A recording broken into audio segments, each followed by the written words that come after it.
Hello and welcome to Two Words Wolves Pod. I'm Ryan Eichten, and with me tonight is Leo Sun. Leo, how you doing? I am disappointed, Ryan. That is going to be my cold open today. I'm disappointed not just in daylight savings time and being extra tired here in the morning in California. We do daylight savings time, so we're getting up an hour extra early. But I'm disappointed in the NBA. On the macro level, they're choosing to target tanking instead of like the sports betting issue.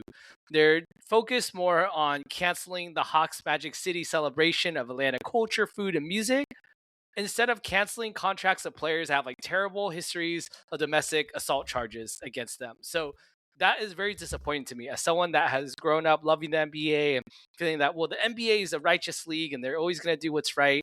It's been unfortunate turn of events these last, I feel like a couple weeks now. And then more on the micro level, I'm also disappointed Wolves wise in Alex Rodriguez. He's obviously one of the owners now, majority owners of the Timberwolves. And for some reason, his PR team thought it was a good idea, or it was within the realm of reason, to do a photo shoot at the White House with someone who has the power and is actively utilizing it to try and destroy Minnesota right now. And so I just don't know what went into that thought process. I can't imagine being a Minnesotan and seeing that, just kind of given all the things that have been coming down on, your community and your state over there. That's just extremely disappointing. So I'm disappointed on all levels today, Ryan. That's how I'm doing. Yeah, it feels like a lot of misaligned incentives. Talking about the league, I kind of agree with you. I worry about some of the anti-tanking stuff that they project to put in, just because I actually kind of feel like the lottery smoothing has made things worse. That when it was closer, or when the top team got 25%, yeah, the bottom 5 teams would tank harder. But like I actually don't think that that's really a problem, because like those teams are going to be bad anyway. I'm much more concerned on what do the games themselves look like, and what do the games of being good and even like mediocre to just like half decent teams look like. How competitive, how fun those are. And I think in general the league is in a better spot when those games than like Twitter gives them credit for or whatever. Yeah. But like there's stuff like injuries and plenty of the stuff you mentioned that I think is far more on the line. And just like in general, like people have talked about like one thing, well, they should just fully smooth the lottery odds and then make it so that every non-playoff team has an equal chance. And like basically everything you try to put in to fix quote unquote tanking, there's always going to be an incentive for someone to lose games. And in that case, it'd basically be malpractice for any team to be in the play-in tournament. There'd be like, that would be the worst outcome, because you'd have like a 10% chance at the number 1 pick waiting for you if you tanked out the play-in. And that's kind of my point, is that a lot of these tanking stuff, it just pushes the incentive up the ladder towards teams that could theoretically be trying to win, and instead of teams that were already bad in the first place, like Leo's Sacramento Kings, who are not a good example of tanking. They're just ethically tanking. If there is such a thing, they're just straight up bad. And then you mentioned the photo op with Alex. Yeah, not my favorite thing. I think, like, to say the least. I have kind of gotten I've been surprised that has not given the Wolves as much pushback as I thought that was going to have more reaction online than it did. I think the Wolves kind of might feel the same way, that they maybe they feel like that they were surprised like me that it didn't as well. But yeah, both situations not exactly my favorite stuff. So I guess we can, for better or worse, I think this is more about the NBA and a little bit like with the Alex stuff, and for better or worse, largely worse, you kind of just gotta ignore the stuff and just focus on the basketball, right? It sucks that we don't get to have like have our cake and eat it too or whatever, but unfortunately that's the way of the world, right? Yeah, it's a reminder of like, hey, look, this is a business, and they're going to do whatever is probably going to help their bottom line the most. And I think sometimes when we think about well, are we a fan of a team or organization or a franchise that is, standing on the right side of history, and we're trying to do all that? It's like at the end of the day, this is not a nonprofit. The Timberwolves are not a nonprofit team that's out here just trying to serve the greater good. They're trying to make money. And so, yeah, it's unfortunate with that. And yeah, I mean, I hate that it's March and we're still talking about tanking. But again, I bring that up just because I feel like there is no good fix for it. There's always going to be teams that loses. I honestly, I just feel like Adam Silver is focusing on doing that more to distract from maybe some of the larger issues, which again, I go back, instead of worrying about teams tanking, like, why don't you worry about individual players like not playing games seriously or without the integrity of the game in mind. And so I feel like that should be a bigger issue. But alas, this is where we are, and there's still basketball to be played. Am I still gonna flip on the next Timberwolves game? Yes. Am I gonna feel a little bit gross knowing, kind of what A Rod's, maybe leanings are in certain things? Yes, but I'm still going to watch games for now. But there comes a time, Ryan, at some point where we gotta make that call. But today we're here to talk about basketball, so we'll hop into the basketball of it all. The Wolves did play here just a couple nights ago, and so days ago actually, it was not a night game. So Ryan, you want to lead us off with that game? Yeah, I guess the last point on the Alex stuff, I think just like very broadly, if you take a photo with a politician of either side, in general, it's not necessarily fair to assume someone's politics based off of Sure. that photo, correct? Sure. But what I'll say is you one, you lose the benefit of the doubt, but two, while that's true, you also can't when you take that photo, you also I don't think you get to play victim. And Alex has not said anything, so like better for better or worse there. But like you don't also get when people do assume, whether that's right or wrong, I don't think like you can't be surprised by that. So from just like a pure PR point of view, like in general, like if you're a public relations person for whoever, like that's just kind of that's what comes with the territory. And fair or not, like personally, I think with this president, I don't know, we don't need to go into that. Like you said, Leo, let's talk about the basketball. Like on And less other of disappointing news, let's talk about the basketball. yeah, struggling to come up with a joke of how this one was a stinker. But yeah, the Wolves lose by 27 to the Orlando Magic at home.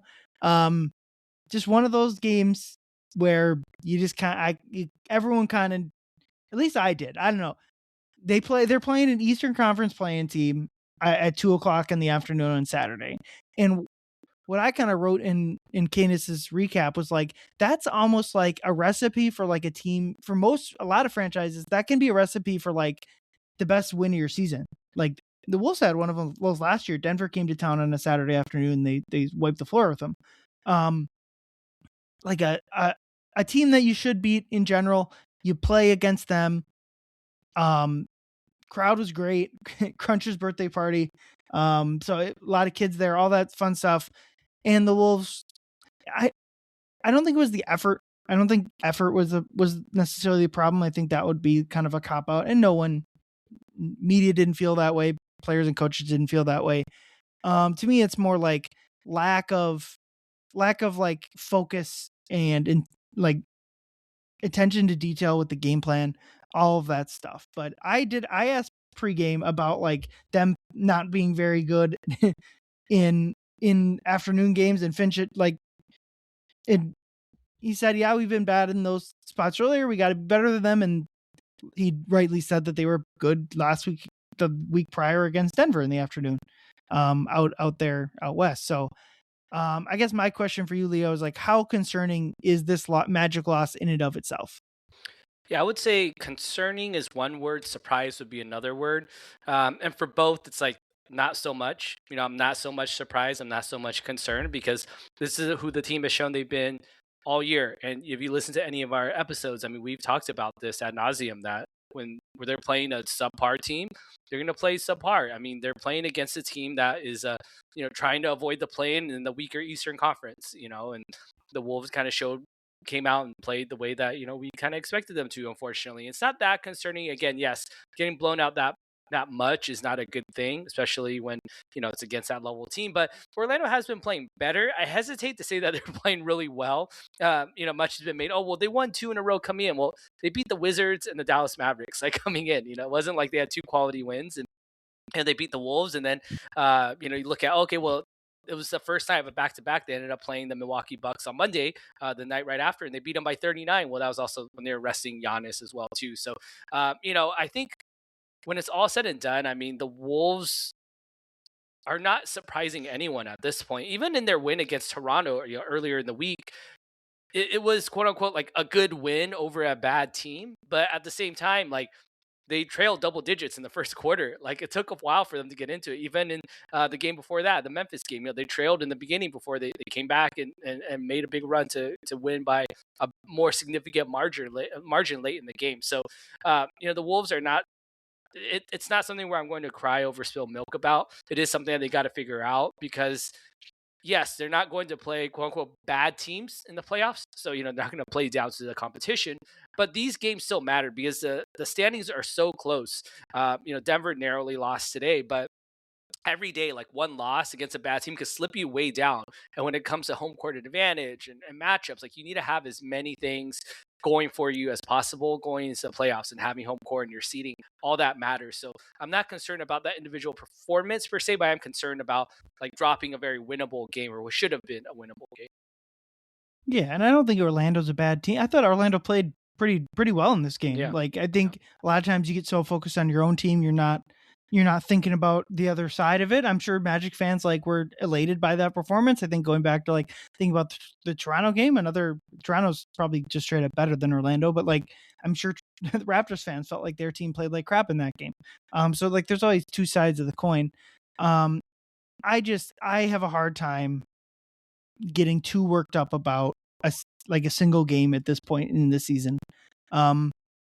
We know who they are at this point. I think it's fair to say that they're going to win between 50 and 54 games, right? Even that's probably a wide I would 51 or 52 is probably more of a Low 50s. more low 50s.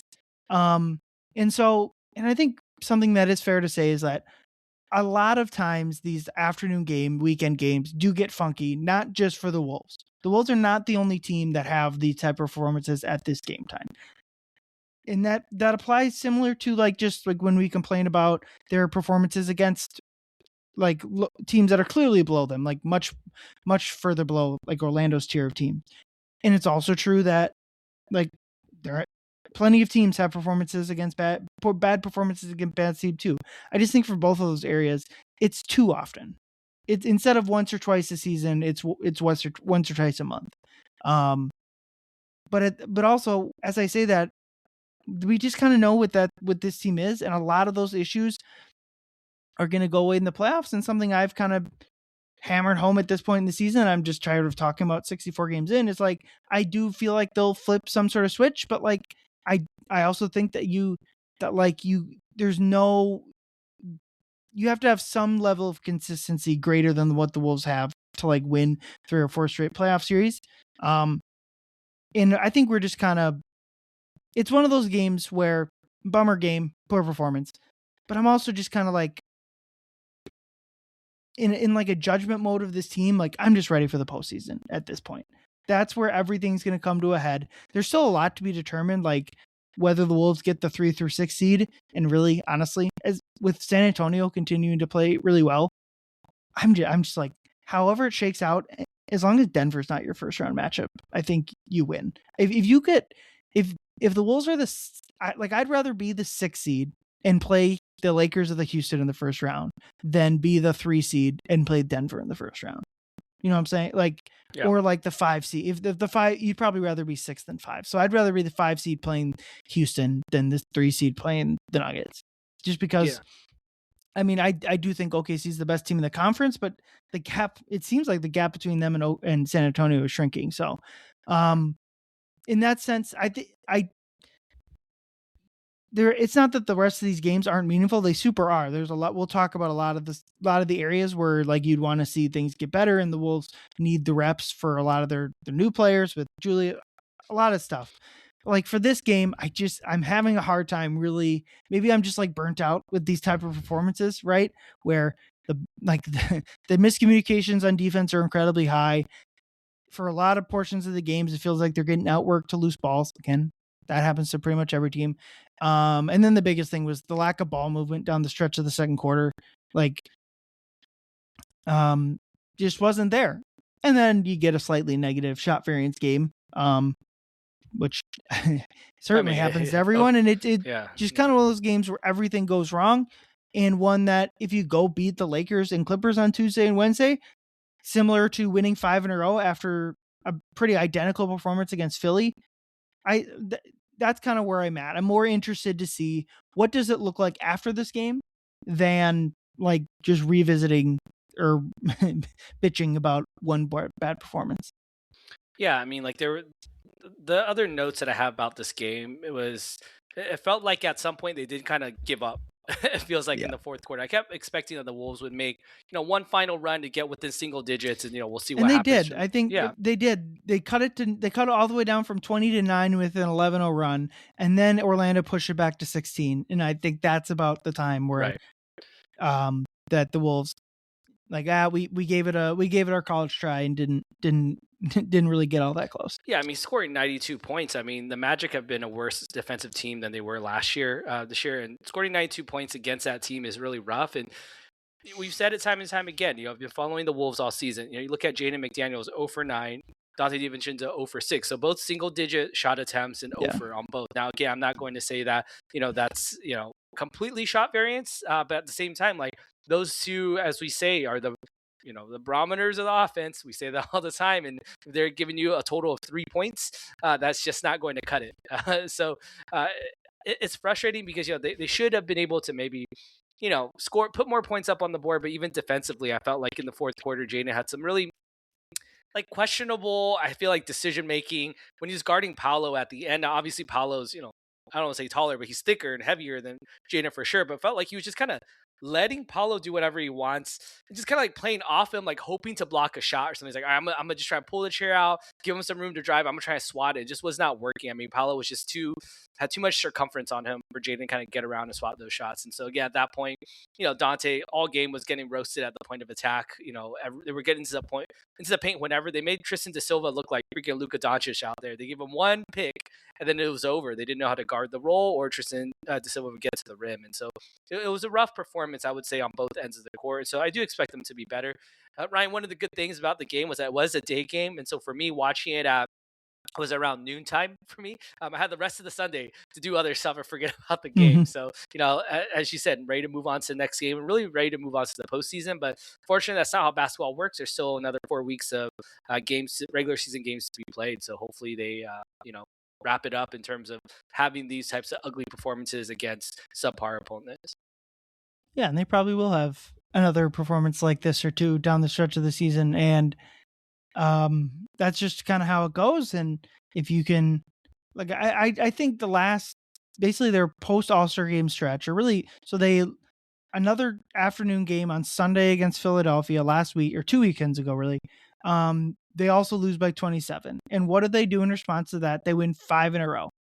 And it's not that they have to win 5 in a row necessarily. Certainly they have an at Oklahoma City game that winning, there's plenty of positive outcomes that could come in a loss from that game, especially given the travel before that. But it's not that they got to go win 4 in a row, but like if you go get blown out by the Lakers on Tuesday, or you have another stinker against the Clippers like you did before the All-Star break, like then it is one of those things where it's just like, okay, what the momentum we did have is seemingly gone.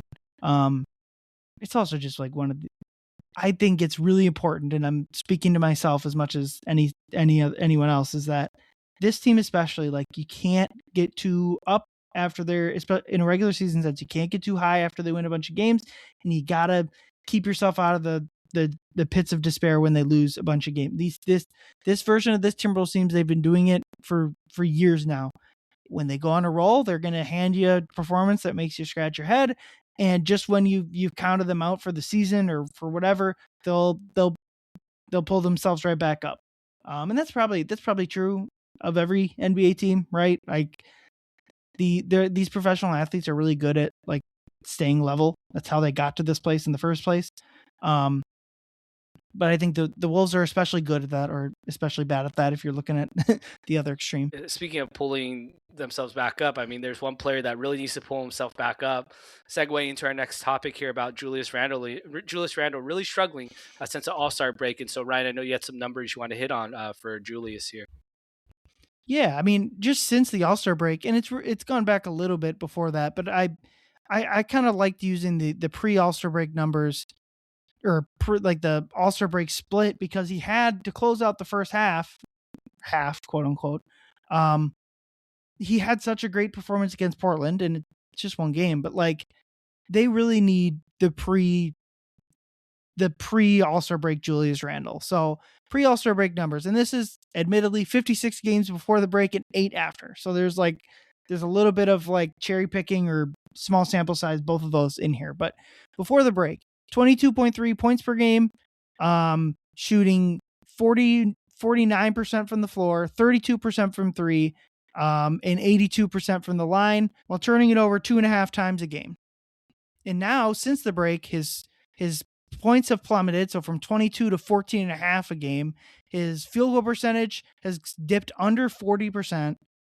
3-point percentage since the All-Star break is 16%. Again, that's a low sample size, but if I bring up the larger sample size, since November, he's sub 30% from three. Has just not been able to knock down 3-point shots at all. And then after the break, the free throw percentage has dipped, the turnovers have gone up, and the assists have gone way down. They need like the borderline all-star version of Julius Randle to do what they have to do in the playoffs. And it's especially true to me, and this is almost as a big picture thought as much as it is this season thought.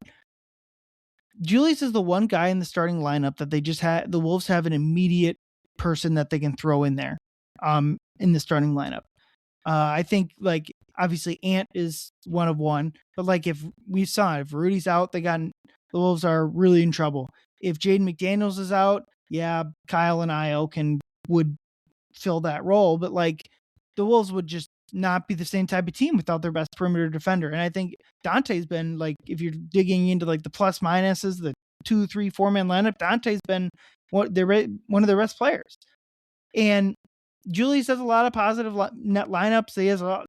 He's really important to this team. I do think that if you just took Julius off the team and slid Nas into the starting five, that this team would certainly at the very least have a much lower ceiling, if not just be a worse team straight up. But Julius is in the spot where they have an easy replacement and maybe even potential future replacement beyond this season. And the Wolves I don't think the Wolves have enough like scoring and playmaking to win multiple rounds in the playoffs without Julius Randle playing like he did in the Lakers series or the Warriors series last year. And to be fair, he had stretches like this last year, and was able to rebound. By this time last year, he was starting to heat up, but if he heats up a week later than he did last year, that's not it's not really anything to fret about. So my bigger point is like it's time to start. It's been a while, it's months really, since we saw the type of Julius Randle that this Wolves team needs to be successful in the playoffs, and especially with the 3-point shot like that. At the very least, they need to ramp down his 3-point attempts. If the ball is swinging around and it finds a wide open Julius Randle for a catch and shoot, obviously like that's a shot that needs to go up. But like a lot of like the step backs or the dribble sidestep ones, those just need to go away. I'm sure they do open up parts of his game, but like the results just have not been there for Julius for a while. And they just need more from him. The offensive, even like his net ratings, his offensive, it's not his. If you look at his defensive rating post and pre All-Star game, again admitting it's small sample size, but his defensive rating pre and post All-Star game is the exact same, 114. But his offensive rating has dipped all the way from 121, which would be like one of the better teams in the NBA, down to 100, which would be like way last, way last. Again, 8 games on that 100 offensive rating. But ultimately, like, they're still 6-2 in these 8 games, even with their second best offensive player playing really poor basketball. They're still 6-2, and so they can survive this regular season without Julius. They can probably survive a first round and maybe even a second round without Julius. But like, their ceiling as a team, the way the roster is currently constructed, is around Julius being an all-star caliber player or some facsimile of that. And Wolves haven't really seen that, unfortunately, since about November or December. Yeah, I mean, I think I will have to respectfully disagree. I don't think the Wolves can survive multiple rounds of the playoffs with Julius playing the way he is. Just the way that he's anchoring down the defense, and not in a good way. Like, he's anchoring him down the wrong way. He's sinking them. Oftentimes, now he's not the lone person that plays poor defense. I mean, shout out Nas Reed for all the offensive talent he has. He's very similar in that he just does not give consistent defensive effort, or it's just in the wrong place, wrong time, poor For angles. Nas, I wouldn't say it's effort. I think it's more, Yeah, no, maybe not effort, just technique and yeah. just the fouling, all that type of stuff. But either way, they're both not pluses on the defensive end. Now, that said, I mean, I am truly wondering what's going on with Julius. And I said this when I was sitting next to Dane and John. We were watching them against the Clippers, like the game where Ant hit that crazy three to win. Julius was just like not there, and I asked him, I was like, "Do you guys like?" What is going on with Julius? I turned. I said, Where is he right now? He's not there." And again, I hate to kind of dump on him because I'm not someone that is a Julius Randle hater by any means. But I mean, I look at some of the notes even from this last week. In the Memphis game, I wrote my first note I wrote was like, I don't know what the fuck he's doing. Like, he is not present at all. Like, out there, he's kind of floating around. Even on offense, he's kind of like begrudgingly shooting up a weird three against Orlando as well too. Like, it was an abysmal start. I mean, Ant was hot from the very beginning. I remember Julius got the ball one time, on the right block, and Ant was like calling for the ball and just like, you know what? It's Julius Randle time. He kind of backs down, predictably gets stripped from behind. And right after that, I mean, he airballs a three. He biffs a 2-point shot, like a mid-range jumper, and then he gets owned by Mo Wagner one-on-one in the paint.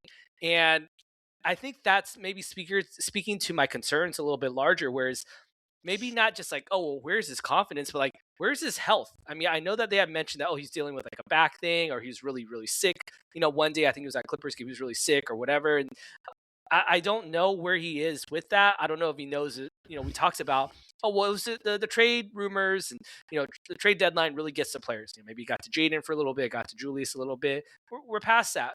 I doubt Tim Connelly, and I don't think the way that professional sports works, that, hey, we may be trading you this summer. So now he's like, unhappy about it. And I'm kind of like half joking here, but do we still have straight edge Julius Randle? Because I remember him talking about how that changed the way that he performed on the court and just kind of off the court as a person, that, whatever. Again, I'm not making any claims to that, but there must be something physically going on with Julius, because the way that he's playing is just not the same Julius that we're seeing out there.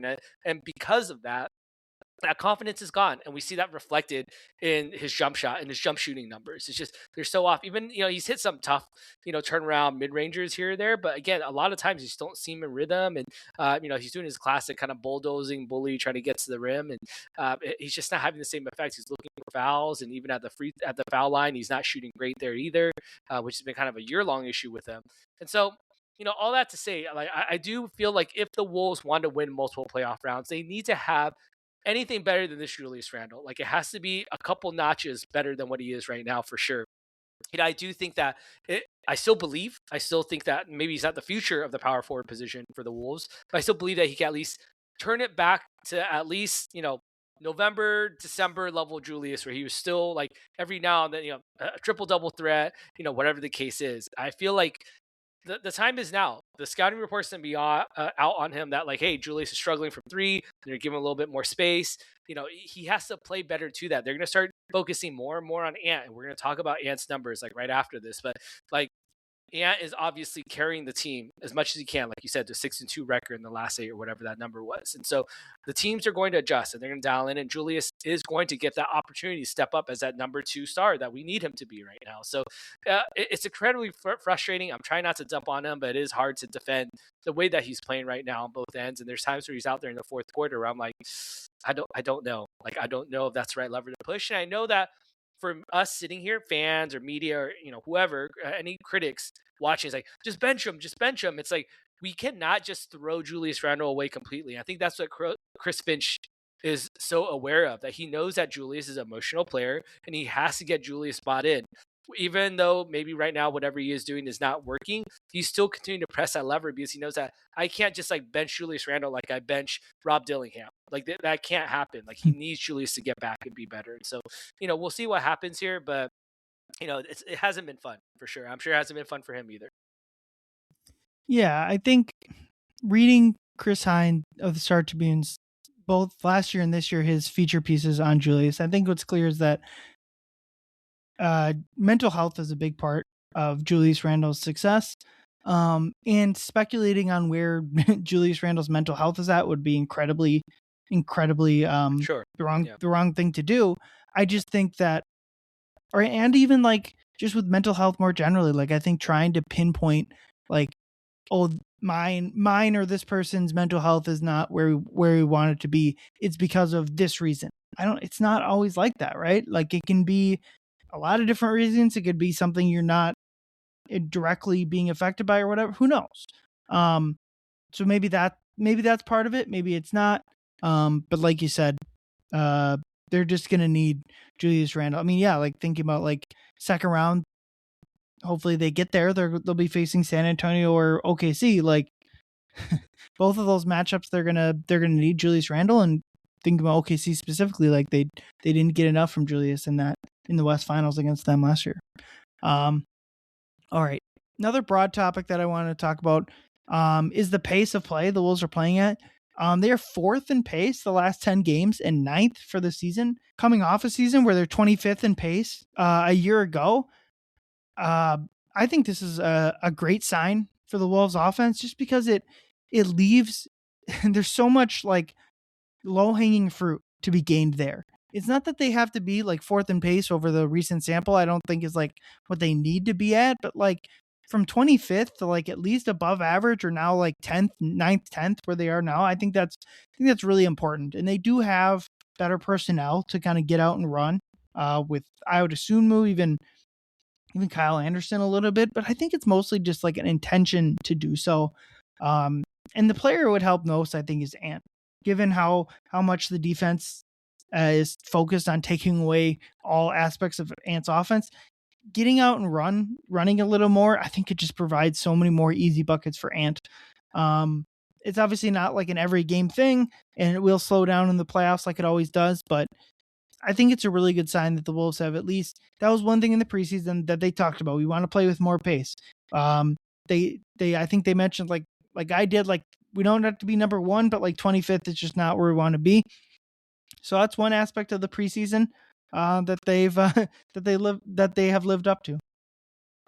Yeah, it's been cool to see them play a lot faster. And I think oftentimes, there's the fans that maybe aren't as familiar with this measurement. It's not necessarily people think it's a fast break. You got to run fast. It's not that. It's about how fast you're making decisions and passing the ball, even half court sets and whatnot. And so I was looking at the numbers, right? And, in the last 10 that you mentioned, them being, fourth in pace. And I was looking at by the quarters. Now, obviously, as games go on, naturally the pace slows down. And, they're fourth in the first quarter in pace, 11th in the second quarter, 13th in the third quarter, and fourth and first in the fourth quarter, surprisingly. And that surprised me because I think about how many times does the ball movement completely dry up in crunch time, for the Wolves in the fourth quarter. And now, so I went back and I looked, okay, well, what are the clutch time situations then for the Wolves? Like, what do their clutch time pace stats look like? So in the last 10, they've had 4 games that were considered clutch games. In those games in the fourth quarter, they're at 94.7, which is 20th in the league in pace. And I think that's where I want to see a little bit of improvement by the Wolves is, when the game gets really sticky and it gets close, you can't just only rely on Ant to kind of pull him out of the mud like, he so often does. Now, again, I understand I want to fight the game. Ant has been doing well in those situations. That's why he's the odds-on favorite to win the clutch player of the year. So that's great. But again, in the playoffs, you cannot just only rely on, okay, just 1-on-5 Ant, like go get them 0 pass situations or 1 or 0 pass possessions that are going really slow. So I would like to see that improve. But yeah, like you mentioned, has been really cool seeing, especially Bones and Io are the two players that have really stood out this year in transition and helping push that pace, right? Because they're always attacking, they're always looking to find a crevice, they're always looking to get downhill. And Jaden also has been really good as well too. So shout out to those three. I love seeing that pace increase, and I hope that continues. Like you said, low hanging fruit continues to work on that. There's still meat on the bone there. Yeah, and I think the last two games where they lost to the Magic by a bunch and then they beat the Raptors before that are both instructive. Like I felt like a lot of times they got out and ran against the Raptors for good looks and had very few of the same stuff against the Magic and against like a Magic team that was playing physical defense. Like getting out and running, I think would have helped them a lot. And with Io specifically, it that seems to be a really big part of his game. So when they're not moving, when they're not going in transition, I think that hampers him as much as anyone. Yeah, I do want to add as well too. I feel like this is a team where they let the offense affect their or the defense affect their offense a lot For as well sure. too. You saw that against the Magic; they weren't getting stops, and so their offense dried up, especially in transition, and they really slowed down. When they are getting stops, like I mean, Ant I think said it as well too. I think when he was asked, like, do you feel like you were letting the defense affect the offense or the offense affect the defense? Like, yeah, I think so, and I think that's accurate. This is a team that even if they're getting scored on, they have to push the pace because they generate so many quality looks from that. Yep, exactly. Another aspect of the difference between the Magic and the Raptors games, in a lot of these games lately, the minutes with Ant on the bench have been extraordinarily bad. Um, Since the All Star break, the Wolves are negative 56 in the 96 minutes with Ant on the bench. And reminder, they're 6-2 in those games. So like generally, like they're positive plus minus in the Ant minutes. The game against Orlando was extremely stark. So they're -3 with Ant on the court in a game they lost by 27. So they were -24 in the non-Ant minutes. Now some of those were garbage time, but most weren't. At least like 16, 17 of those negative points with Ant off the floor were regular rotation minutes. And it's just something I know. I'm not sure how much to read into it from a longer term point of view because the Wolves have been good in the Ant minute. It's not like this is the Nuggets where they just hammered points without Jokic and Murray on the floor. The Up until before the All-Star break, the Wolves had a better net rating with Ant off the court than they do on the court. And that again, well, I think a lot of people, the on-off data has kind of been a big thing past couple of years with people getting more access to it, and that's a good example of like when Ant on the off the floor, it's also when the other team's other starters are off the floor. So it doesn't mean that the Wolves are better with Ant off the floor. It means that the Wolves have a solid bench. Certainly in past years, but even as we didn't like the bench unit earlier in the year, they were outscoring teams bench versus bench basically. But against Orlando, like it was just they couldn't find any. I mean, Ant was the only one that really scored in this game. Like you mentioned, Jaden 0 of 9 from the floor, Dante 0 of 6, Rudy was 6 of 6, which so I guess another solid shooting performance. Julius 6 of 14, not terrible, but like basically Jaden, Dante, Io, and Bones were like sub 20% from the floor. Like I'm not sure how much to read into it because, like I said, they've been good in the non-Ant minutes up until this point, but just at least since the All-Star break, it's been a rough stretch for the non-Ant. Yeah, I think as we talk about like what happens with this team when the Ant's not on there, like I don't know if I understand the decision to not stagger Ant and Julius a little bit more. Now I know Julius has been struggling, so there's that. But it just doesn't seem sustainable in the playoffs where like Ant's going to face harder defenses. The game's going to slow down. He's not going to be able to handle that load to be able to play like every single minute. I mean, he's going to play a lot of minutes, but not every single minute. And so they do need the Wolves to kind of step up a little bit more. And I feel like that is an area where like Finch could probably get a little bit more juice out of Julius is to get him going against the bench, attack their bench, the other team's bench units, and kind of facilitate that way, operate as a hub. I mean, we've seen how great Julius was when Ant was out with injury.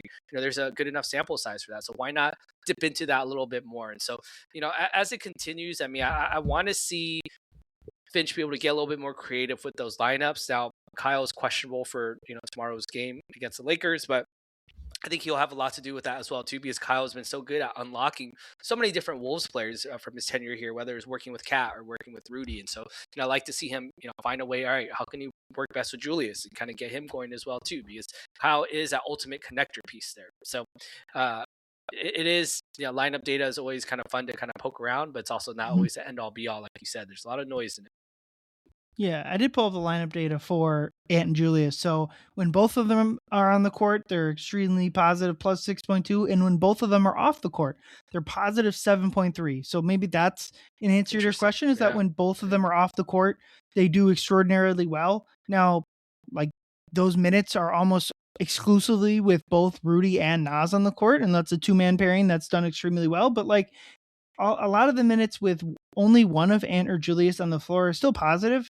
Almost all the Timberwolves lineup that feature like any of their top six are going to be positive lineups. But when one of Ant or Julius are on the floor compared to 2 or 0, they haven't been as successful.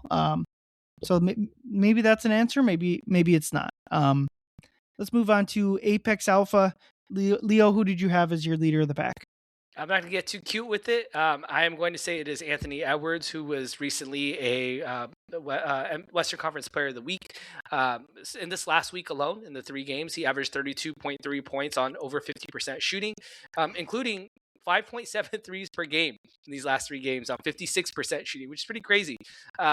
He was showing out against the Memphis Grizzlies, and I feel like it was one of those classic Ant flexes where he's just trying to prove he's better than the opponent. I mean, he had 17 points in the first quarter against the Magic, and I felt like he was really getting into his bag. Got 14 in the third quarter as well too, to kind of pull the Wolves within close again. So it's been very impressive to see Ant continue to raise his level. I think so many of us had feared that 3-point shooting would go away with the increase of mid rangers, but not quite. He's still shooting the ball extremely well from distance, and so I'm not going to overcomplicate it. I'm going to say Ant is my Apex Alpha this week.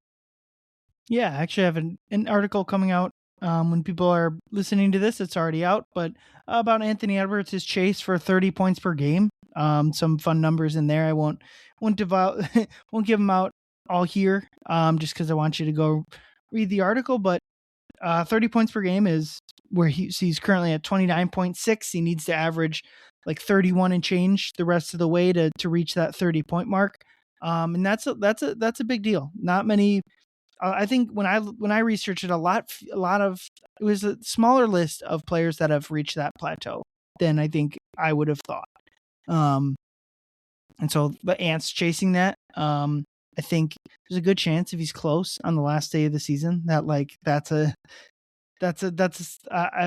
number that they can kind of chase for him in the last, assuming it's like he needs in the 30s for points. Obviously, if it's like he needs 42, like maybe not. But I mean, chasing points though. I mean, like we got a little throwback to 2022 when Ant was chasing that 40 ball a little bit against the Grizzlies a week ago. Where, if you remember, in 2022 he was at 49 points, I believe it was, against San Antonio Spurs, and the Wolves were up 13 with 2.5 minutes left, and he went on to miss 5 straight shots, which led to the lead getting cut all the way down to 4 with about 20 seconds left in the game. And the Wolves, hung on to win, but there's a little bit of criticism about that. So he was doing that similar to, I think, the Grizzlies as well too, where he was just short of 40. He ended up getting it, but it got a little dicey there, where I don't think Finch was too happy about that.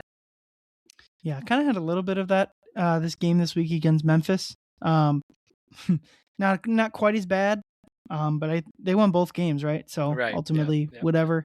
With Ant specifically, like I think what's been most impressive is that like his field goal attempts are only up like 1 per game compared to last year, but like he is shooting a higher percentage basically from every area of the floor. He's shooting more layups than last year and making a higher percentage of them.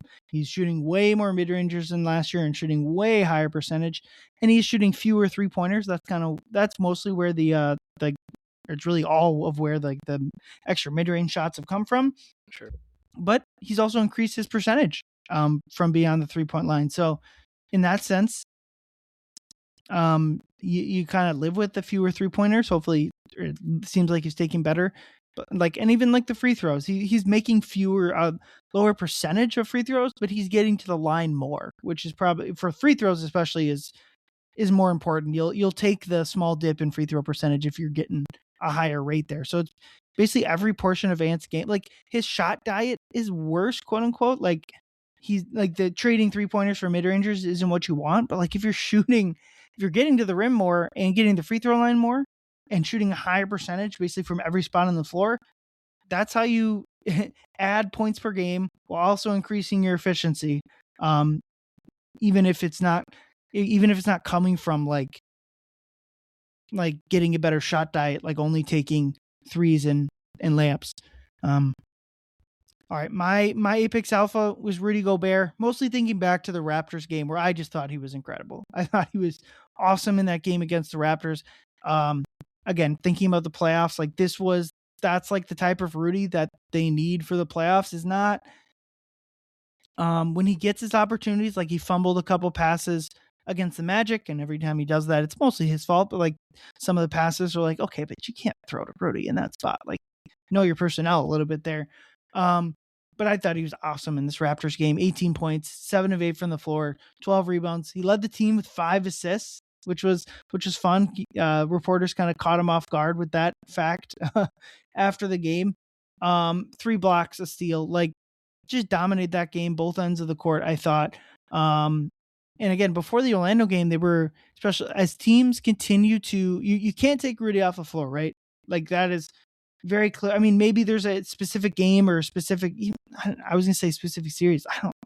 You're going to need Rudy Gobert. He's your second best player. Like maybe best is the wrong word. He's your second most valuable player. And I'm not even sure it's close. He's going to be on the court. And it's one of those games where it's just like, I get the hesitation with truly embracing Rudy. Like it can get ugly, but the underlying numbers, the winning his teams do, like I don't know how you can really deny how good he's been for this team, for all of his teams. But like he obviously Ant is like the player that you can least afford to lose, but like it's been clear for pretty much the whole season that Rudy is number 2 in that like least afford you can lose pile. Yeah, you can almost give Rudy Apex Alpha just for the plain fact that he didn't pick up a flagrant foul this week, so he's still on the court. I mean, he got, I think it was in the Grizzlies game, he got hit in the face by the ball pretty hard one time. But regardless, though, yeah, I love that pick because Rudy has been really just invaluable to the Wolves. I mean, I wrote in my notes as well too, like he was beating so many one-on-one matchups. I mean, from the Toronto game to the Orlando game, they keep trying to go at him. And I think, that the Wolves are like looking forward to it. Yes, play Rudy one-on-one. Like that, our defense would love that. If we play clear out one-on-one, go at him. They saw the highlight of Luka hitting him with the game winner in the playoffs 2 years ago, and everyone thinks they're going to do that now, right? And so, again, it's been fruitful for the Wolves to have him out there. And, I also noted this in the Raptors game too, that it was like proof that when Rudy makes a good offensive play, whether it's like, he finishes, with a little floater, or if someone passes him the ball for a alley oop, he gets this like Super Mario Superstar where he makes a good offensive play and he runs the other way out defense. He's playing like 300% harder and faster and jumps higher. Where he had a play against the Raptors where he finished a play and then he ran the other side. He blocked Brandon Ingram's layup and then he blocked a long Brandon Ingram jumper right after as well too. So yeah, shout out to Rudy for sure. He's been so clutch for the Wolves. And offensively, again, we've made mention of it before in our pod that he's taken steps forward, or the Wolves have taken steps forward as a team collectively in finding him this year, and it's been really good for them. Yeah, you bring up a good point about his isolation defense, and I've been meaning to like clip together kind of his isolation defensive possessions this season because like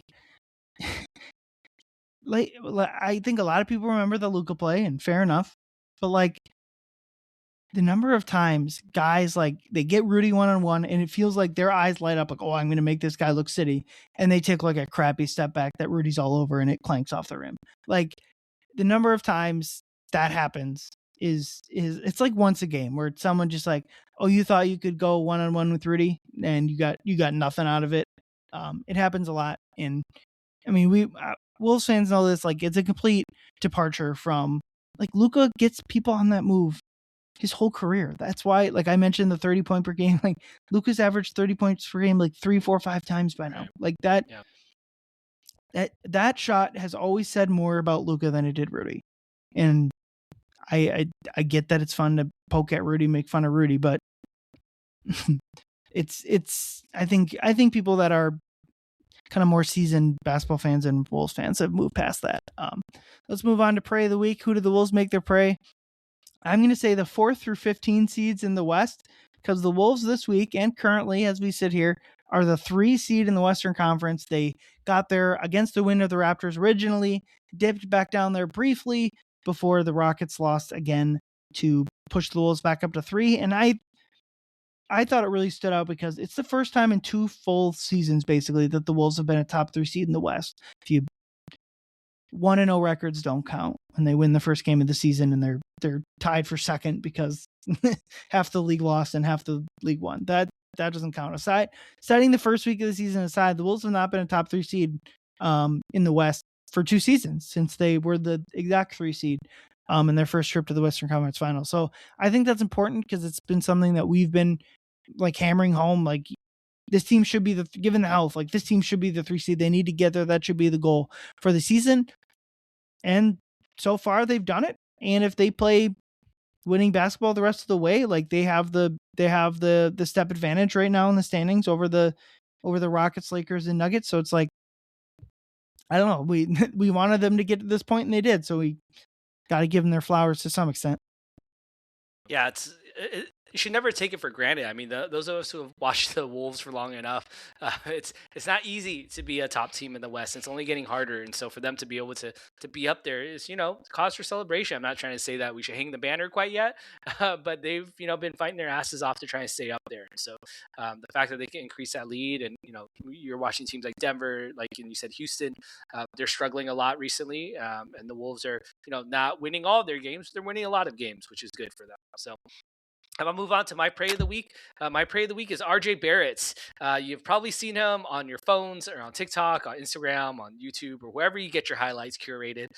Rest in peace. Let's pour one out for RJ Barrett because and continue the tradition of just dumping on a Raptor at Target Center as he once did to my fellow Asian Yuta Watanabe. He did that to RJ Barrett recently this week. And honestly, you kind of got to blame Scotty Barnes for this one. In the first half, at the end of the first half, Scotty got Ant isolation. He forced it out of bounds from Ant out of bounds. And he was kind of screaming, clapping in his face. And Ant kind of laughed at it, but he knew Ant was like, all right, I got to get this one back. Like, I got to get someone back. And so he just absolutely just turned one over on RJ Barrett with 2 hands, just like brute force. It reminded me of like a Latrell Sprewell type of dunk, just like an angry 2-handed dunk. Yelled in his face and said, like, he said after the game, I was trying to get a tech and they didn't call a tech. And so it was hilarious that he got the dunk and the taunt to RJ. And I have to go back, Ryan, to one more thing. If you go back to, let's see, how many years ago? 5 years ago, the Wolves were playing the Knicks, and it was a 1-point game. The Knicks had the ball with a chance to win, and the ball got to RJ Barrett, and he missed a game-winning shot. And on the post-game interview on the court, it was during the no audience post-COVID season. He told, I think it was Leah B. Olson that I told Jaden, like, try not to let Julius Randle catch the ball. We will gladly let RJ Barrett catch it because that's who we wanted taking that shot. And I remember like RJ kind of took some exception to that. Now fast forward 5 years later, Ant is dunking on him on a different team now. So sorry, RJ Barrett, you are my prey. Yep, unfortunately not Ant's best dunk even against the Raptors. The Yuta Watanabe dunk, which I kind of think, I think that one still stands out as his best dunk. I think it's between the Watanabe and the John Collins, right? Yeah. Yeah, those two. I mean, it's so many. Like when you go back, I mean, it's going to be a Vince Carter-esque like highlight film of like dunks he has on people. It's gonna be crazy. Yeah, I think Ant's one of the. I think he is one of. In terms of like, if you take like the top, say 50 players in the NBA, I think Ant's the best in-game dunker that there is. Maybe I'm missing someone that also is as good as he is or better, but certainly not as good as like, say, like Blake Griffin back in the day. I think that's like the first mind. And you mentioned Vince, obviously that's from closer to 20 years ago. Sean Kemp, you got some guys out there. Yeah. Like people, my age group, like what I was like in high school when Blake Griffin was on the Clippers, maybe younger than that. Like that's my sweet spot right there with the Mozgov, who's the other one. The other defender Mozgov and Kendrick Perkins, I think it was. Yeah, I think that's right. All All right, let's close this one out. Our 2 words, mine are beat LA. 2 games in Los Angeles. The first one, I think, incredibly. We mentioned last week or so the Nuggets game being the most important game of the season. This one, I would say, not quite to that level, half step below that. But like any games against the Nuggets, Rockets, well, they're out of Nuggets games, but like these last 3 games, 1 against the Lakers, 2 against the Rockets, these are the biggest games of their season left because like they're basically worth double. So Tuesday against the Lakers, as big of a game left as they have on their schedule, and then they play the Clippers the next night. Warriors after that, got to be 2-1. You'd really like, I think, a 3-0 stretch in these 3 California games before you play OKC at noon after playing at 9 Central and in Golden State is a tough travel situation there. But one of your 4 back-to-backs left, but a non-travel back-to-back. Again, we talked about this other than the late night drive from downtown LA to the airport area. But yeah, just the Lakers game is huge. If you can win both of the LA back-to-back there, that'd be big as well. Yeah, it's going to be a get-back game for the Wolves. I'll be there covering for Canis Hoopus. But, it was the second game of the season. The Wolves lost to the Lakers in LA, and Luka dropped 49 and was like laughing on them, laughing and dunking on the Wolves. It was a tough game there. And then, of course, you had that game shortly after where they played Austin Reeves hit that game winner after that huge Wolves comeback. So you got to know that the Wolves definitely want to try and get this one. And it's going to be a late tip at 8 o'clock for me, but it'll be 10 o'clock 10 for p.m. y'all. Central is just... Yes, it's going to be rough for y'all. Yeah. No live tweets from me on that one. Yes. We'll catch it on the flip in the morning. Yeah, absolutely. But, it's always personal for me when it comes to the Lakers. So I really hope they do it. If not for them, do it for Leo of Two Wolves Pod. So, my 2 words, though, for this week to describe the Wolves' state of the Wolves is just survive. It's going to be hell watching the standings the next 4 weeks. Every day, even today, I'm out here celebrating a OKC Thunder win over the Nuggets. That's what's brought me to. But at this point, it's really just about surviving every day and every night. Most importantly, I think surviving doesn't just mean the standings, it also means health. And knock on wood, I'll knock on wood right now that, OKC, Houston, the Lakers, the Nuggets, they've all dealt with significant and a lot of bad injuries like on their team so far, even currently right now. And the Wolves, again, knock on wood again, I'm gonna knock on wood right now. They haven't had to deal with that. So they need to survive. They need to stay in one piece moving into this most important stretch of the regular season here. So just survive. Absolutely. Well, let's see if they can survive out by you in LA. Like Leo said, he'll be out there for the game against the Lakers. And they finish out their California trip after that. Unless, do they go back to Sacramento for you? I don't think so. They go to Golden State. Yeah. Right. After the Golden State game, they're done with Cali, right? I don't think they don't have any more California games. Yeah, they're all done with the sunshine at this point. Which for you is not the best, but for me, and the time zone change, much prefer. 10 p.m. is just insane. I appreciate that they're airing it on the local. It's just on Peacock nationally, but locally in Minnesota, and maybe LA too. But in Minnesota, it's on like the channel 11, basically, like the main NBC station. It's like, yeah, because they had nothing to go from 10 p.m. to 1 a.m. and the NBC didn't have anything to show. Yeah, to bring it all full circle, Ryan is now finishing the pod disappointed in Adam Silver and these late tips that they're doing now. So just another mark on another strike for Adam Silver on that one. These late starts are tough for those. Imagine on the East Coast being a Wolves fan, like our friend Tilo. He's up at 11 p.m. for tip. That's rough. Yeah, well, I kind of got a little bit of it because at Christmas Day, I recapped that one for the site, and that one that was 9:30, not 10.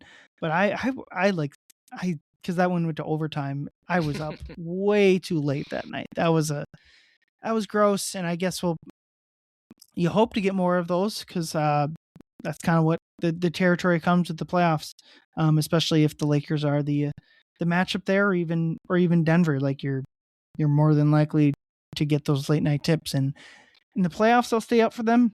In the regular season we'll go over the recap in the morning, but after these 2 LA games I'll have another pod with with a new guest, and then Leo and I will be back next week to recap, 4 games to talk about this week: the 2 in LA, the 1 in Golden State, and the whole 4-game road trip that ends in Oklahoma City. Yeah, thank you everyone for listening. Get home, drive safe. Go Wolves. Ayoo!